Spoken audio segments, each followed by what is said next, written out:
శివాజీ మహారాజ్ మొఘల్ చక్రవర్తులను తరిమికొట్టిన మరాఠా యోధుడు. 16 ఏళ్లకే కత్తి పట్టిన పరాక్రముడు. శివాజీకి మన శ్రీశైలానికి ఎంతో అనుబంధం ఉంది. మరి ఆ అనుబంధం ఏంటి? ఛత్రపతి శివాజీ పాలన ఎలా ఉండేది?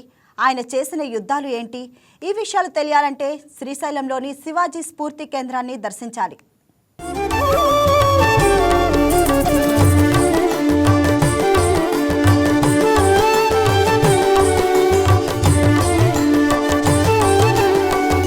శ్రీశైల క్షేత్రాన్ని దర్శించుకునే భక్తులు అక్కడ సందర్శించే స్థలాల్లో శివాజీ స్ఫూర్తి కేంద్రం ఒకటి.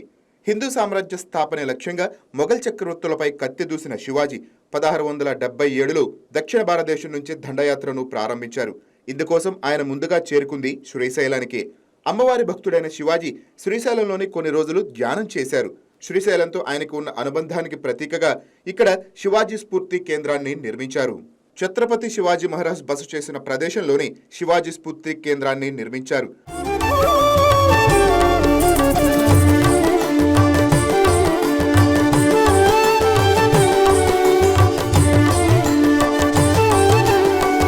పంతొమ్మిది 1975లో శ్రీ శివాజీ మెమోరియల్ కమిటీ ఏర్పాటు కాగా 1983లో శివాజీ స్ఫూర్తి కేంద్రానికి అప్పటి మహారాష్ట్ర ముఖ్యమంత్రి వసంతదాదా పాటిల్ శంకుస్థాపన చేశారు.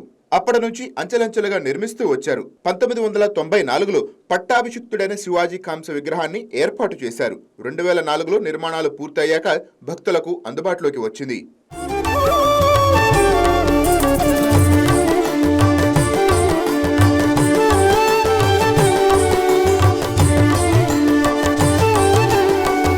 శివాజీ స్ఫూర్తి కేంద్రాన్ని నిలువెత్తు స్తంభాలతో అద్భుతంగా నిర్మించారు. ఈ కేంద్రంలో 12 అడుగుల శివాజీ విగ్రహం, ధ్యాన మందిరం, సమర్థ సభా మండపాన్ని నిర్మించారు. కోటను తలపించే విధంగా ఉండే స్ఫూర్తి కేంద్రంలోకి అడుగు పెట్టగానే మనకు ఒక దివ్యానుభూతి కలుగుతుంది. స్ఫూర్తి కేంద్రం లోపల శివాజీ తన చిన్నతనం నుంచే చేసిన యుద్ధాలకు సంబంధించిన సన్నివేశాలు, వాడిన కత్తులు, గుర్రాలు, శివాజీ సైన్యం, ఇలా శివాజీ జీవిత చరిత్రను తలపించేలా ఫైబర్ మెటీరియల్తో 23 బ్లాకులతో 3D చిత్రాలు మనల్ని విపరీతంగా ఆకట్టుకుంటాయి. తెలుగు, హిందీ, ఇంగ్లీష్, కన్నడ భాషల్లో జీవిత చరిత్ర విశేషాలు వివరించారు. ఈ శివాజీ కోటలో పూర్తిగా అప్పుడు జరిగినటువంటి సన్నివేశాలు, అంటే ఛత్రపతి శివాజీ గారు చిన్నతనం నుంచి ఏ విధంగా పోరాడినారు, ఏ విధంగా హిందూ ధర్మాన్ని వారి భుజ స్కంధాలపైకి ఎత్తుకున్నారు, ఏ విధంగా ఈ దేశం మొత్తాన్ని ఒక గుర్రం పైన స్వారీ చేశారు అనే విధానాన్ని పూర్తిగా మన పక్కన ఉన్నటువంటి ఒక విజువల్, అంటే పూర్తిగా ఈ శివాజీ కోట మొత్తం అప్పట్లో జరిగినటువంటి సన్నివేశాలన్నిటిని నీటిగా చక్కగా ఇంకా ఉన్నటువంటి, అంటే ఎవరికైతే తెలియదో ఇంకా రాబోతున్నటువంటి తరాలన్నిటి కూడా నీటిగా చక్కగా వాళ్ళందరికీ తెలియచేయాలి, వాళ్ళందరికీ తెలియపరచాలి, వాళ్ళందరికీ నీట్గా ఈ విధంగా ఛత్రపతి శివరాజు గారు ఏ విధంగా యుద్ధ సన్నివేశాలు చేశారు అనే పూర్తిగా అవగాహన వాళ్ళందరికీ కల్పించాలి అనే విధానాన్ని పూర్తిగా ఒక డయాగ్రామ్స్ రూపంలో, అంటే ఒక బొమ్మల రూపంలో ఇక్కడ శిలాఫలకాలు అయితే ఏర్పాటు చేశారు. ఒకసారి మన శిలాఫలకాన్ని మనం చూద్దాం రండి. శివాజీ దర్బార్ హాల్, ధ్యాన మందిరం ఎంతో ఆకట్టుకుంటుంది. ఈ కేంద్రంలో పట్టాభిషిక్తుడైన ఛత్రపతి శివాజీ కాంస్య విగ్రహాన్ని చూస్తే కళ్ళు తిప్పుకోలేని విధంగా ఉంటుంది. ముంబైలో తయారు చేయించిన ఈ కాంస్య విగ్రహం 12 అడుగుల ఎత్తులో 4.5 టన్నుల బరువుతో ఉంటుంది. సాధారణంగా శివాజీ అంటే మనకు గుర్రం మీద కూర్చున్న విగ్రహమే కనిపిస్తుంది. కానీ శివాజీ స్ఫూర్తి కేంద్రంలో మాత్రం ఈ మరాఠా యోధుడు సింహాసనంపై కూర్చొని ఉండటం విశేషం. ఛత్రపతి శివాజీ కోట అదేవిధంగా యుద్ధ సన్నివేశాలు పూర్తి అయినప్పటికీ ఇదివరకైతే మనం చూసినటువంటి పూర్తి విజువల్స్ లో అది శివాజీ యుద్ధ సన్నివేశాలకు సంబంధించిన శివాజీ కోట. ఏది ఏమైనప్పటికీ ఆ శివాజీ కోట పక్కన ఉన్నదే శివాజీ జ్ఞాన మందిరం. మనం చూస్తూనే ఉన్నాం. భ్రమరాంబిక అమ్మవారు వెనక ముందర కూర్చున్న ముందు భాగంలో ధ్యానంలో కూర్చున్న ఛత్రపతి శివాజీ గారిని మనం చూడవచ్చును.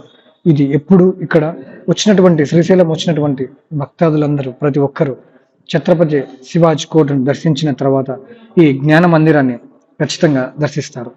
మన ఎదురుగా ఉన్న ఛత్రపతి శివాజీ యొక్క విగ్రహాన్ని చూస్తేనే మన ఒళ్ళంతా పులకరించిపోతుంది.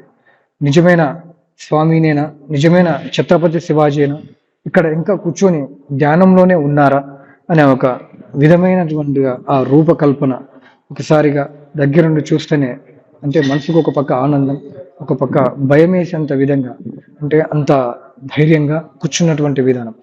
ఏది ఏమైనప్పటికీ ఛత్రపతి శివాజీ పక్కనే ఉన్నటువంటి వారి యొక్క టోపీ, ఖడ్గం, అంటే భ్రమరాంబిక అమ్మవారు ప్రత్యక్షమై యుద్ధ సన్నివేశానికి వెళ్ళేటప్పుడు ఇచ్చినటువంటి ఖడ్గంగా కూడా మనం చెప్పవచ్చు.